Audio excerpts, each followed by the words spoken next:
Hello, എല്ലാവർക്കും നമസ്കാരം. തൊഴിലാളിക്കൊരു കൈത്താങ്ങി എന്ന യൂട്യൂബ് ചാനലിലേക്ക് എല്ലാവരെയും സ്വാഗതം ചെയ്യുന്നു. ഇന്ന് വന്നിട്ടുള്ള വേക്കൻസികൾ ഏതൊക്കെ നോക്കാം. ആദ്യമായിട്ട് കാണുന്നവർ സബ്സ്ക്രൈബ് ചെയ്യുക, ലൈക്ക് ചെയ്യുക, ഷെയർ ചെയ്യുക, അതുപോലെ കമൻറ്റ് ചെയ്യുക. അതുപോലെ നമ്മുടെ ചാനൽ ഒന്ന് നഷ്ടപ്പെട്ടിരിക്കുകയാണ്. തൊഴിലാളിക്കൊരു കൈത്താങ്ങി എന്ന ഒരു യൂട്യൂബ് ചാനൽ നഷ്ടപ്പെട്ടിരിക്കുകയാണ്. 4800 സബ്സ്ക്രൈബർ ഉണ്ടായിരുന്ന ചാനൽ നഷ്ടപ്പെട്ടിരിക്കുന്നത്. ഫോണ് മാറിയതാണ് പ്രശ്നം ഉണ്ടായത്.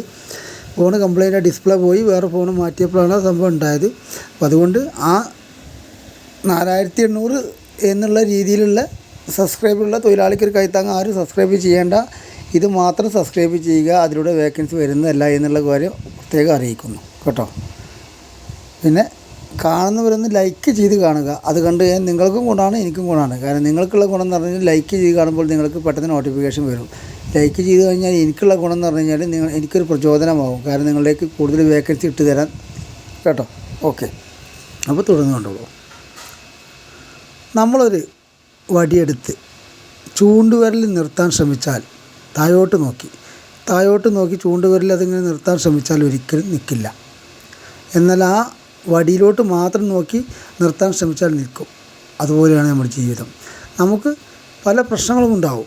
നമ്മളെപ്പോഴൊക്കെ താഴോട്ട് നോക്കും. താഴോട്ട് നോക്കും. അത് ഒരിക്കലും നമുക്ക് നല്ലതല്ല. മേലോട്ട് നോക്കി തന്നെ ചെയ്യുക. കാരണം പ്രശ്നങ്ങളുണ്ടാവും. പ്രശ്നങ്ങളില്ലാത്ത മനുഷ്യരില്ല. ആ പ്രശ്നങ്ങളൊക്കെ തരണം ചെയ്യണമെന്നുണ്ടെങ്കിൽ എന്ത് വേണം? നമ്മൾ അതിനെ മേലോട്ട് നോക്കണം. താഴോട്ട് നോക്കിയത് താഴോട്ട് നോക്കിക്കഴിഞ്ഞാൽ നമ്മൾ അകപ്പതിച്ച് പോകും. മേലോട്ട് നോക്കി തന്നെ ചെയ്യുക. എപ്പോഴും പ്രശ്നങ്ങളെന്ന് പറഞ്ഞു കഴിഞ്ഞാൽ എപ്പോഴും വന്നുകൊണ്ടേയിരിക്കും. അതിനെല്ലാം പുനർജീവിച്ച് മുന്നോട്ട് പോകാൻ ഒറ്റ മാർഗ്ഗമേ, മേലോട്ട് നോക്കുക, താഴോട്ട് നോക്കരുത്. താഴോട്ട് നോക്കാതെ നിന്ന് കഴിഞ്ഞാൽ നിങ്ങൾക്ക് രക്ഷപ്പെടാൻ സാധിക്കും. താഴോട്ട് നോക്കിക്കഴിഞ്ഞാൽ നമ്മൾ അയ്യോ ഇങ്ങനെയെല്ലാം പ്രശ്നങ്ങളുണ്ടെങ്കിൽ ഞാൻ എന്ത് ചെയ്യുമെന്ന് ചോദിച്ചാൽ മനസ്സാകെ തകർന്നു പോകും. അപ്പം മേലോട്ട് തന്നെ നോക്കി അതിനെ നിയന്ത്രിച്ച് കൊണ്ടുപോവുക. അവിടെയാണ് നമ്മുടെ ജീവിത വിജയം.